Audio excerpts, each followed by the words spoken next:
right.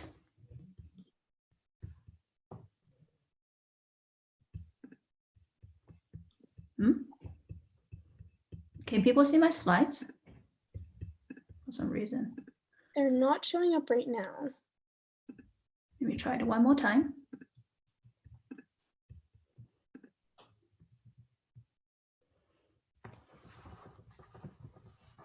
Okay, good.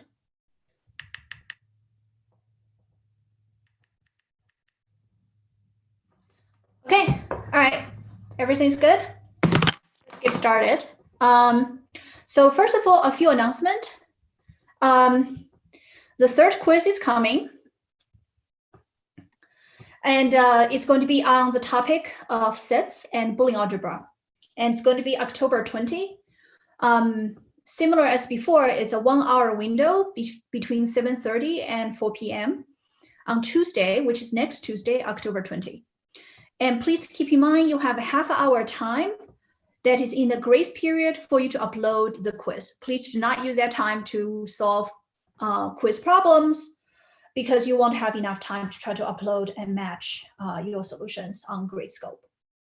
And will not accept late submissions unless it's a documented emergency. There's been a question about, should you review things like proofs and things like Boolean algebra. In general, as we move on to the next few chapters, proofs techniques are going to show up as well. And we have seen a lot of practice problem involving proofs of sets and proofs of Boolean algebra. So if it would be a good idea to review some of those proof techniques if needed. And also homework 4 has also been released, and it's due 2 weeks from last Friday. Okay, any questions? If there's no questions, let's move on. Because quiz number 3 is on sets and Boolean algebra, I've added 2 questions for today's recitation on this.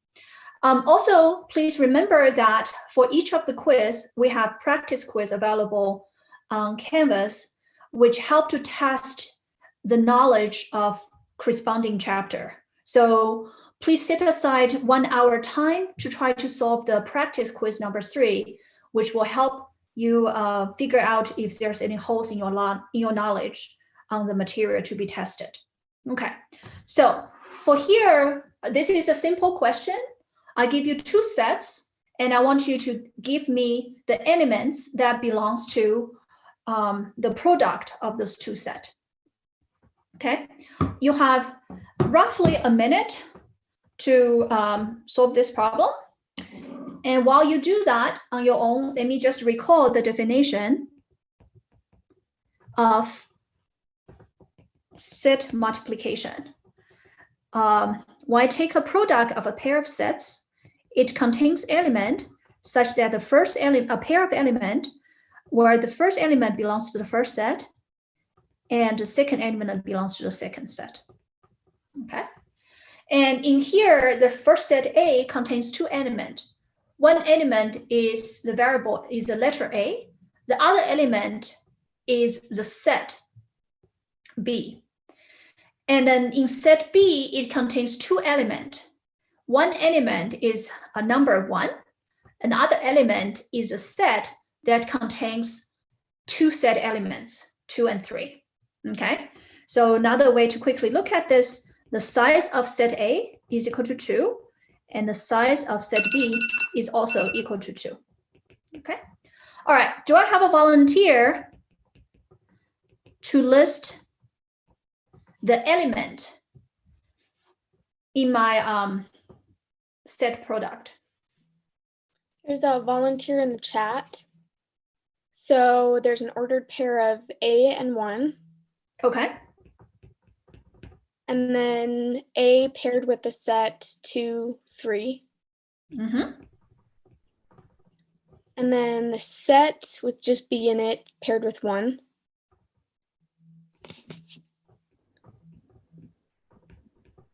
Yep.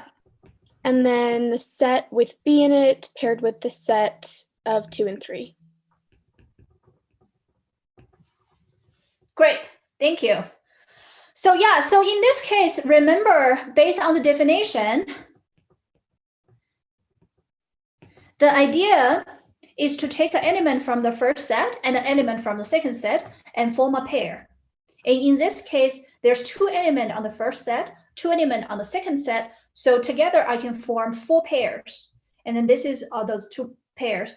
The important part of this problem is to pay attention to the notations of this.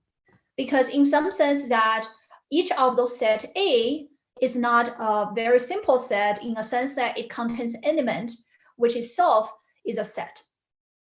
Okay, any questions? All right, this is a relatively simple question. Next one also is relatively simple. Is a very simple proof, and this is a one-line proof, to prove that any set A is a subset of itself. Okay, and this should also only take you roughly a minute to write this proof, because this proof boils down to essentially one line. Okay, but first of all, while you're doing this, I've started a timer. While you do this, let's recall the definition of subsets. Okay, so here, the problem asks you to show that any set A is a subset of itself. Okay, so what do we have? Recall A is a subset of B if for all element X is in A implies X is in B, right? So really, this proof, as I mentioned, is a one-line proof.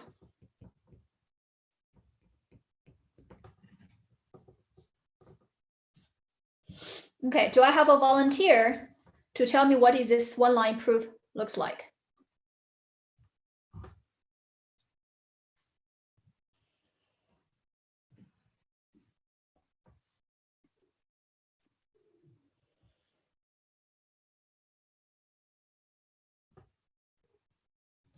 So in order to show A is a subset of A, we want to take an element. Okay, I have a volunteer. Jackson, go ahead. So I guess let X be an element of A. Mm-hmm. And since X is in A, it is also in the subset. It's also a subset of itself because it's in both. So you can just say by definition of a subset. Yeah. Right? Which is what I just recalled, the definition. X is in A, it's also in A, implies A is a subset in A. X in A implies X in A. This is trivial. Mm-hmm. This is trivially true. Therefore, A is a subset of A. All right. Thank you. There is a question in the chat for another way to prove it. Yeah. We say A equals A, so the left-hand side is a subset of right-hand side and vice versa.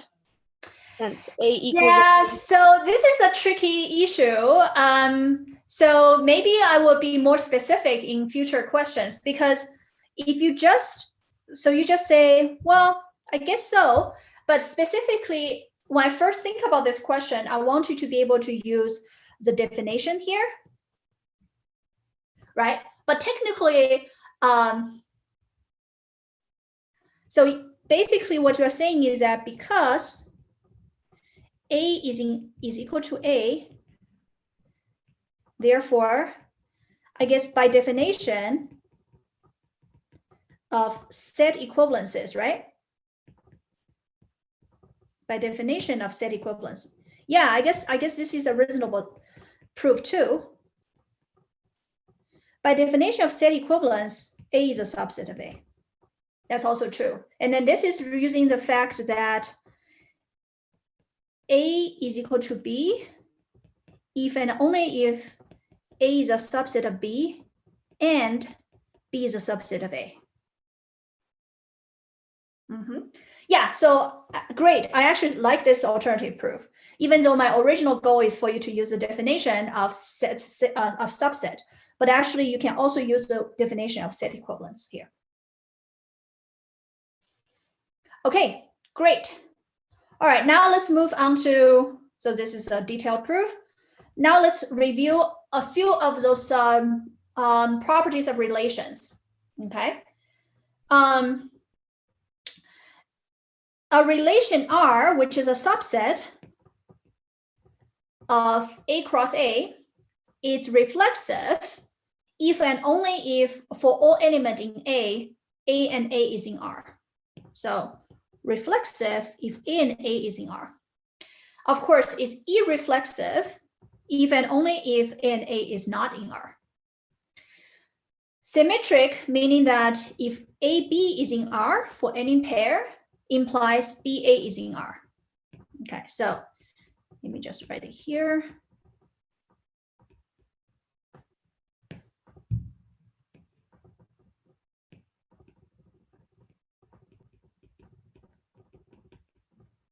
So this is AB in R implies BA is in R. And of course, it's anti-symmetric. Whenever A is not equal to B and AB in R implies BA is not in R. This is actually quite important properties and is useful to remember. So if I write it out here, is A is not equal to B and AB is in R implies BA is not in R. Okay, that is anti-symmetric. And finally, transitive is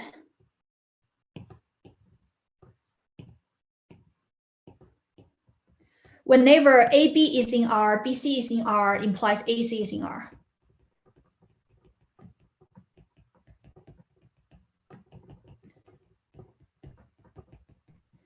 And finally, this is one concept that will show up multiple times. What is a partial order? A partial order, if it's reflexive, anti-symmetric, or transitive, or RAT, in short. Okay. And the next concept we are going to see is not just partial order, right? But also strictly partial order. Strictly partial order is asking for anti-symmetric, transitive, and irreflexive. I'm using I to stand for irreflexive. Finally, there's also the idea of total order. Total order, first of all, it has to be a partial order, so therefore it has to be RAT. And in addition, whenever I have a pair that is not equal to each other, the elements is not equal to each other, either AB is in R or BA is in R. What does this mean? Is every pair of distinct elements are comparable. So for any two pair of elements, there is a relation between them. That's what it means. And finally, strict total ordering is also the same, meaning that it's still asking for a pair of things to be really comparable, but in addition is asking for irreflexive instead of reflexive, and anti-symmetry and transitive. So that's what it means by strict total ordering. So for quiz number 3, well, actually, this is not going to be on quiz number 3. Never mind. This is going to be, I think, on quiz number 4. But when you actually prepare for the exam, those are the definitions that will be useful to be on your index card, so that when we are going to prove certain properties, you can refer to those. And finally, there's this definition of equivalence relation. So a relation is equivalence relation if and only if it is reflexive, symmetric, and transitive. So ideally, you want to compare this to what's the definition of a partial order. Remember, partial order is RAT, while equivalence relation is RST. Okay, so if I'm asking you to prove some relation is an equivalence relation, you need to prove that it is reflexive, symmetric, and transitive.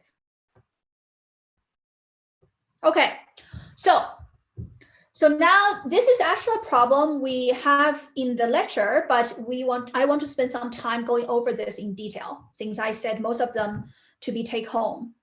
So if I have a set A, which is a power set over the set that contains 4 elements, 1, 2, 4, and 8, we want to identify the following 3 different type of relations. And we're going to try to do this together. Okay. And actually, this is not a very easy question. So first of all, let's look at what is in A. Can I have a volunteer to tell me what are the elements in A? A is going to be a set of sets, right? Because it's a power set. So what is the elements in A?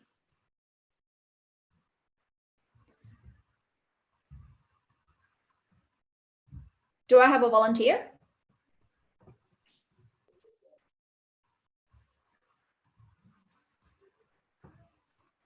What is the power set of A? 7, go ahead. Oh, power set? Yeah. There's the empty set and 1, 2, 1, 4, 1, 8. Oh, you are starting with element of size 2. What about element sorry. size 1, right? Right, 1. So you have element of size 1. And then you have element of size 2. 1, 2. Yeah. 4. Keep going. And then 2, 4, 2, 8. And is it 4, 8? Mm-hmm. Yep. Keep going. And then 1, 2, 4, 1, 2, 8. Am I missing something? 1, 2, 4, which is excluding 8. 1, 2, 8, excluding 4. What else? 1, 4, 8. Mm-hmm. Excluding 1 or excluding 2. And 2, 4, 8. 2, 4, 8, excluding element 1. And then the whole set. Yep. Great. Thank you. So A is a set of sets. Now the relation R1, R2, R3, they are OR subset of A cross A, which means they are relations that operate on elements of A, not on element of the set 1, 2, 4, 8. Okay, so we have to be a little bit careful in the definition here. So first of all, let's look at the first relation, right? So remember, I have my set A that is a set of sets. Okay. So now we want to identify the type of ordering. So remember, when we are thinking about type of ordering, what do we ask for? Is this reflexive, right? I'm going to use a circle to represent the property, not the relation. Is this reflexive? Is this anti-symmetric? And is this transitive?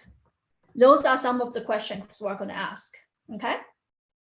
So first of all, the first question is, let's give an example. Is this relation transitive? Well, actually, before we do that, let's look at examples of element in R1. Okay, what are some examples of elements? Remember, the elements are pairs in here, and what are some of those pairs? Do I have some volunteer? Go ahead, Sabine. There's 1, 1. Okay, 1, 1, we have to be careful, is actually the set 1 and the set 1 form a pair. That's what we mean by 1, 1, right? Oh, yeah. I have Okay. a question. Yes, go ahead. So since we're looking at sets, what does it mean for one set to be less than or equal to another set? Oh, it's not saying one set less equal to other set. It says for the element in the first set and the element in the second set, the element in the first set has to be smaller or equal to the element of the second set. What This about is not the set sets comparison. with This is yeah. What about sets with more than one element? Is it always the first element in the set? You can do this, right? So for example, an element can be, this is a proper relation, right? Because for any element in the first set, one, element in the second set, either I choose 1 or 2. The 1 is smaller than or equal to 1, or is smaller or equal to 2. Okay. So I know, Savine, do you have one more example of a pair of a relation that is in R1? Oh, there's set with 1 and a set with 1, 1, 4. Okay, yeah, this is always true, right? Of course, I can even make it bigger. I can do 1, 4, 8, right? Yeah. Or I can always do 1 and then 4, 8. That's also true, right? Because the element from the first set is smaller or equal to the element from the second set. Okay, so the first thing I want you to check, right, is this transitive? What does transitivity mean? Is whenever I have a pair of element st is in R1, and then t, let's say w is in R1, we want to show, essentially you want to show SW is in R1, right? If this is indeed the case, then this relation is transitive, okay? So can we check, first of all, can we check if this is the case, right? So for example, the pair 1, 1, which is ST, this is in R1. And then the pair, well, let's not do the same. Let's do something different. Let's say 1 and 1, 2 is in R1. And then the pair 1, 2, and what else? Let's say 4, 8 is also in R1, right? This is T, and this is W. And we know that then 1 and 4, 8 is also in R1, which is SW, okay? So this relation is transitive with this simple test, but this is not the whole picture. We need to prove it is transitive, okay? So now how do we prove? Sorry, go ahead. David asked, so if the first set has multiple elements, they all have to be less than or equal to the elements in the second set? Yes.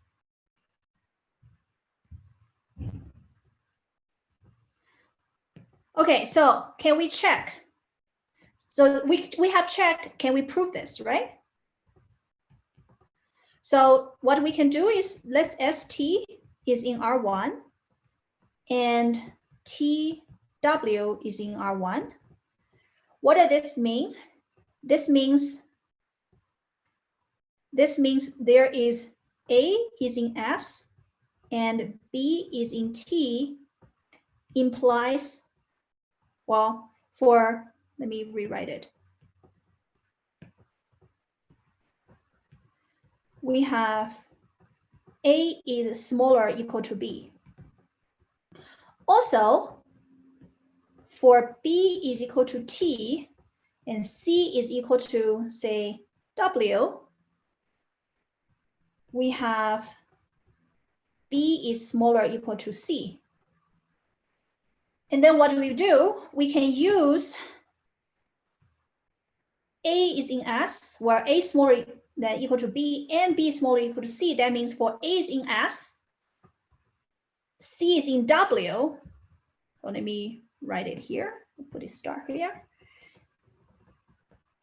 Meaning that for A is in S, C is in W, we have A is smaller or equal to W, meaning by definition now, T of by S of W is in R1. So that is a complete proof to prove that this relation is transitive, okay? So what I would like you to do is to try to prove whether this is reflexive or not, whether it's anti-symmetric or not on your own. And if you get stuck, please come to office hour, okay? So that's the first one where we're checking those three relations. Go ahead, Saving. You're muted. Did you mean A is less than or equal to C, not W? Oh, C. Great. Thank you. I mean C. Okay. Yeah. Thank you for the correction. All right. So now let's do the second one. The second relation, again, we're going to ask a question. Is this reflexive? Is this transitive? Is this antisymmetric? So first of all, let's look at what are the elements in this relation. So it's again operating on a pairs of sets, okay? Such that the size of the first set is smaller than the size of the second set. So can someone give me an example?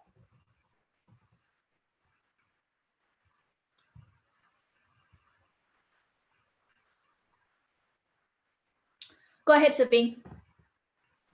We could have a set with 1 and then a set with 1 and 2. Yep, perfect.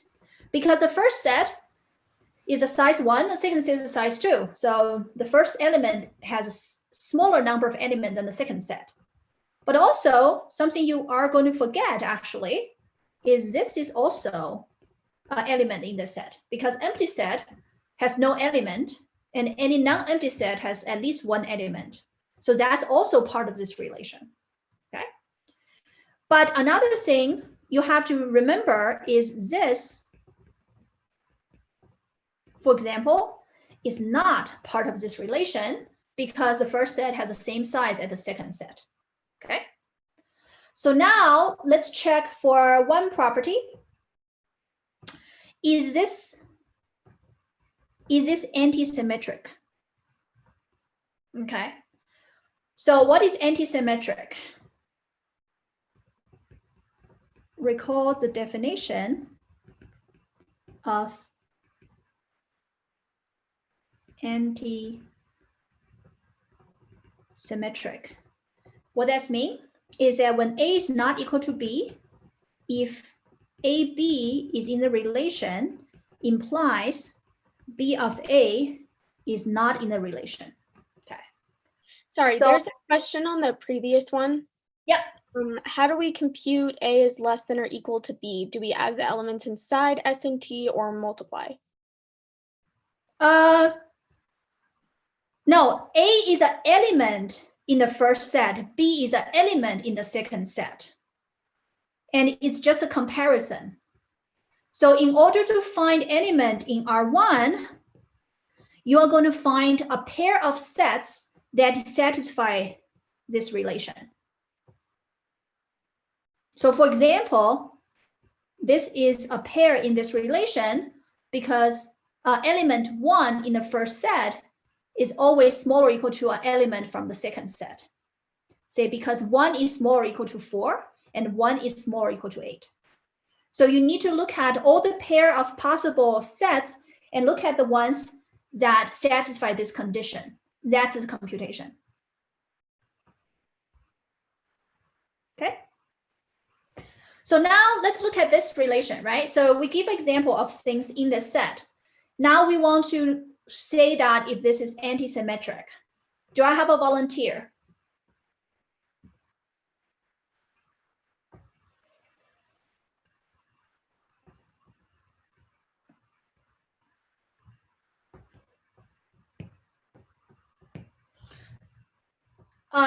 Jackson, I think I see you raising your hand. Yeah. physically. but go ahead. Yes, my physical hand just, yes. Go ahead. I'm pretty sure for this one you have to take the contrapositive, right? Because at least in the book, that's what it was saying, right? Or No, here, remember, I want you to, so for all this, right, identify the type of ordering. The yeah, reason is, remember the different type of ordering here, right? If I want to Mhm. show something is partial order, I need to show that it's RAT. Yeah. Yeah. For antisymmetric, don't you have that statement, but don't you have to I can't remember how it worded it in the book, but it pretty much said it's, Antisymmetric. Remember, this is if and only if condition. yeah. Okay. So if you can show this is true, then it is antisymmetric. Yeah. Right. So that's what I'm trying to ask you. Say, if I give you a pair that Well, is distinct, if okay. assuming AB is in a relation, if we can show BA is not in a relation, that means this relation is antisymmetric. Yeah. Okay. All right. I just thought that you do something like you prove it for A equals B and AB is not an R, then Oh yeah, I see what you mean. Okay, yes. Yeah. So there is in the lecture slides, we talk about another way to show. Another way to show is to say that alternative, you want to say that assume AB is in R and BA is in R, and you want to show A is equal to B. This is also a way to show it's anti-symmetric, meaning that the only time both AB and BA is in a relation is when A is equal to B. You're right, okay? But here you can also prove it by saying that assuming AB is in R, any pair that is not the same, assuming AB is in R, you show that BA is not in R. That is also a one way to prove it, okay? We can do both, all right? Okay. That someone asked, doesn't this mean that if it is not antisymmetric or not transitive, it means that it's none of the orderings? Sorry, can you say the question again? If? Yeah. So if it is not antisymmetric or not transitive, it means that it's none of the orderings? No, actually, to give you ahead of time, this is actually a strict partial order. So strict partial order asking for antisymmetric, transitive. I think they're asking in more general terms, not just this one, but in any set, if it's not antisymmetric or transitive, it's not any particular ordering, right? It's not antisymmetric. Oh yeah, so of course, yes, you can go back to the definition in here, right? All the other things. The ones where you usually ask for is looking for something, whether it's partial ordering, strictly partial ordering, total ordering, or strict total ordering. Of course, there's other type of relations that don't have a specific name, right? So yeah. Okay, all right, let's get back here, right? So maybe we can use this thing. Let's assume, assume I have two set S and T that is in R2, and T of S is in R2. We want to show T is equal to S. Well, actually, this is even worse because let's see. Show the only time this is possible. This is actually not even true because you can't even have any relation. Let's look at this way. Actually, let's see. If you have, yeah, this is already a contradiction because if S is T is in R2, that means the size of S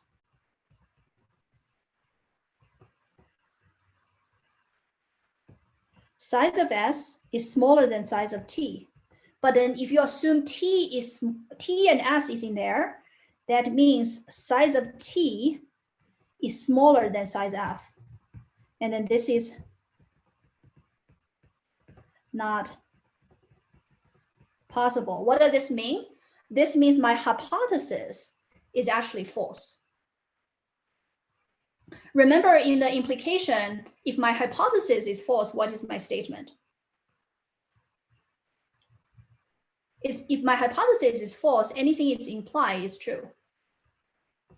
The whole statement implication is true. Okay, but let's do the other way around. Let's use this thing here. So the other way is a proof by contradiction. Yeah. Okay. So yeah, let me just write it. This is by contradiction. This is by contradiction.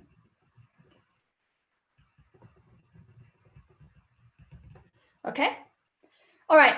So let's prove it by the other way around, which is also one line, but the other proof is to say that let ST belongs to R2. This means N of S is smaller than N of T. Okay. Means N of T is not, well, actually, let me just rewrite it. It means N of T is not smaller than N of S, means that T of S is not in R2, right? Because only time T of S is in there is first set, size of first set has to be smaller than the size of the second set. But this is not true, therefore T of S is not part of R2, okay? So going back to here, this means that it is anti-symmetric, okay? And you can also try to prove it's transitive. To prove it's transitive, it's two lines. Remember, you need to say ST is in R2, TW is in R2, and prove SW is in R2. So to prove transitivity, it's very similar to the previous proof in this one here. You want to prove if I have two pair, both in R2, and you prove the third pair is in R2. Okay, so prove transitivity, again, I would ask you to take home, and if you're stuck, come to office hour. The last question I want to ask, again, we're not going to go through the proof, is this relation reflexive? Which means that is SS part of R2? Do I have any volunteer?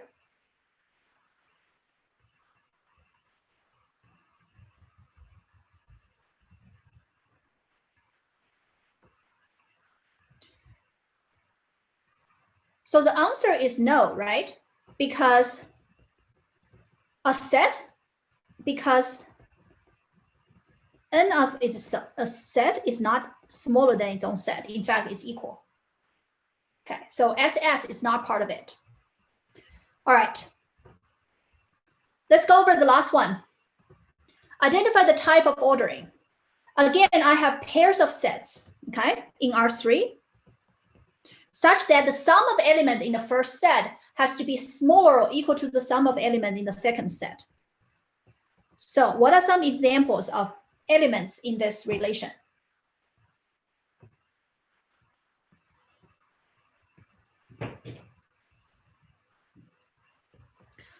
Let's say 1, 1 is part of this, right? Because the first sum is 1, the second sum is 1. All right, Lance said, oh wait, that might be what you just wrote. Okay. That's a good example to start with. But I can have 1, 2, and 8, right? Because 1 plus 2 is smaller than 8. Okay.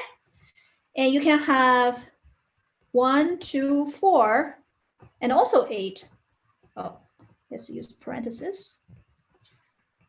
Because 1 plus 2 plus 4 is smaller than 8, and so on. Okay. So again, we're going to ask the same question. Is this reflexive, antisymmetric, and transitive? But let's give you a hint. Actually, this is in fact a total ordering, meaning that I also want to check in addition the condition that every pair of elements in this relation is comparable. So recall what is total ordering? A total ordering is that a relation R is total ordering if it is red, right? It has to be reflexive, antisymmetric, and transitive. And in addition, is for any element in the relation,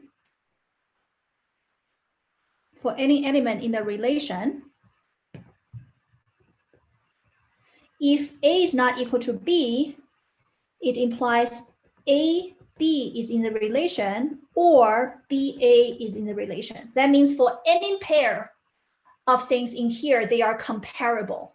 Okay.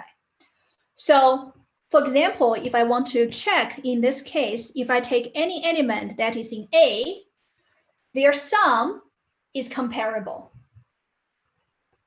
In this case, in R3, they have, okay? But let's prove one property for this. Okay, the property I want to prove is the following.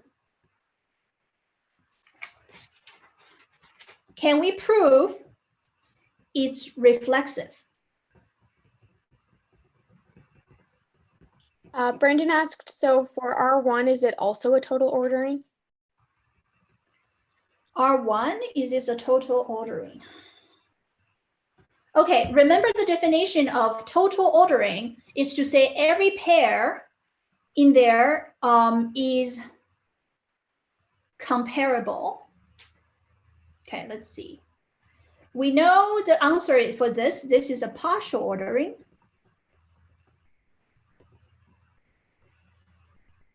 Okay, let's see.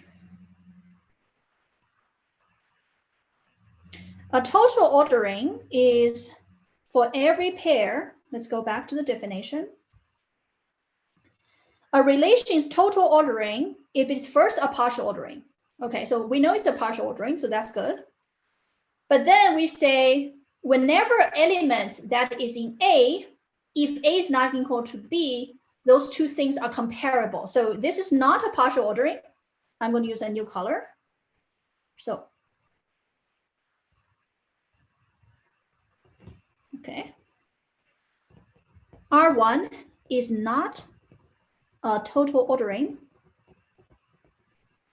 because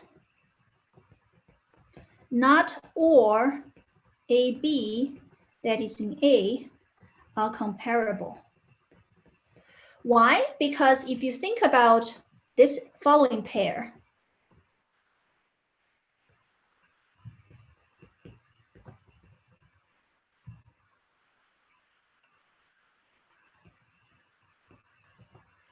this is not in R1. Which means they are not comparable. Okay, so R1 is not a total ordering. Okay, so it turns out, oh yeah, we want to prove R3 is reflexive. Okay, so what do I need to do? Is we want to show SS is in R3. Okay, so let S is part of A, and N of S is the sum. We know the sum of elements in S is less or equal to sum of elements in S. In fact, they are equal. Therefore, S and S is in R3. So this is reflexive. Okay. To summarize, R1 is partial order because it's RAT. R2 is a strictly partial order because it's AT and irreflexive, I. And finally, the last one is a total order because it's a partial order and it satisfies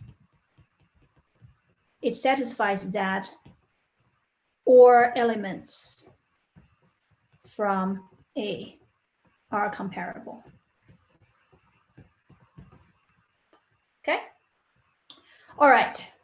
So with the remaining time, so set partition, we have a simple question here, and we prove this problem is reflexive and not partial ordering. This is also covered in the lecture.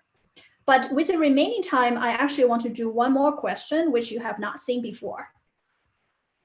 If A is a set that contains n elements, and let f of n of k represent the number of partitions of set A into k partitions, number of partitions, so number of ways I can divide my A into k partitions.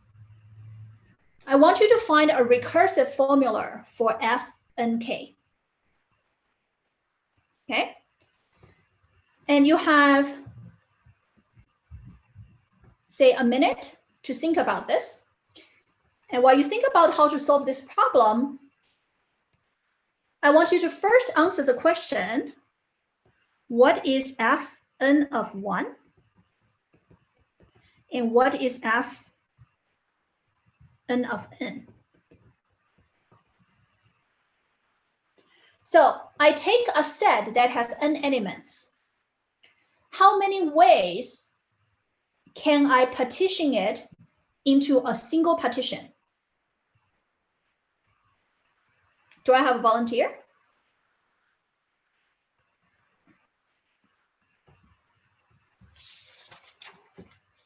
Let's see. David said n times and Matthew said just 1.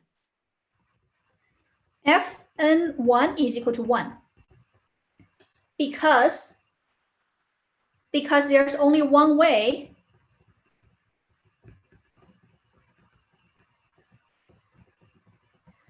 to partition a set into one partition, right? What about Fn of n? How many ways to partition a set of size with n element into n partitions? The answer is also 1, right? Because there's only one way to partition a set into one partition or n partitions. Remember, when I have a recursive formula, I would need some base case. So this is actually my base case.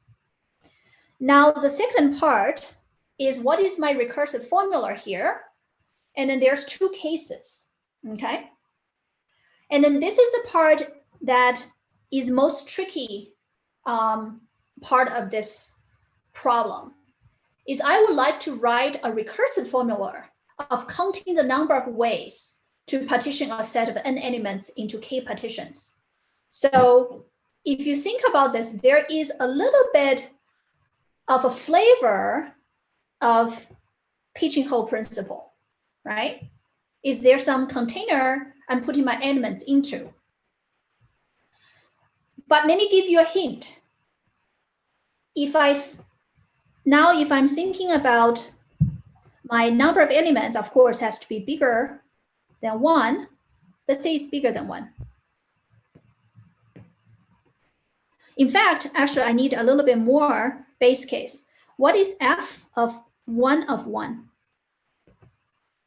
That's obviously an example which is part of this, right? If I have a set with one element and I only divide it into one partition, then there's 1. So this is an example here, okay? So suppose my number of elements bigger than 1 and my partition is bigger than 1 but smaller than n. This has a flavor of a pigeonhole principle now, right? I have an element and I'm putting it into k container where k is less than n. So there's two cases. Case number 1, Well, first of all, let A be, well, let me say X maybe. Let X be an element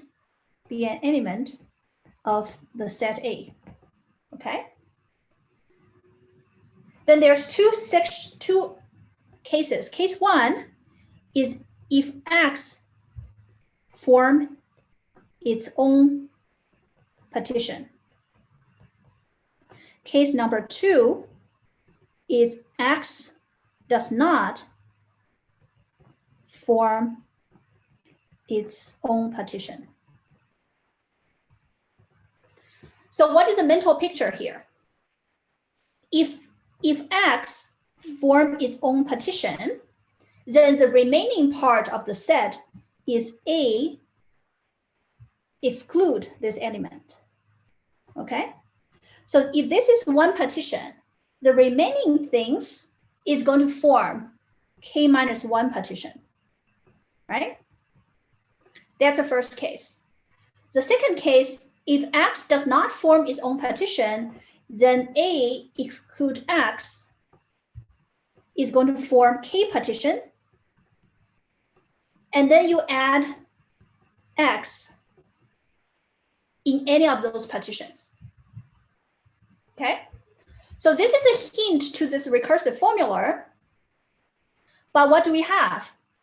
Like I said, case number one is X form its own partition, and the remaining A exclude X forms K minus one partition.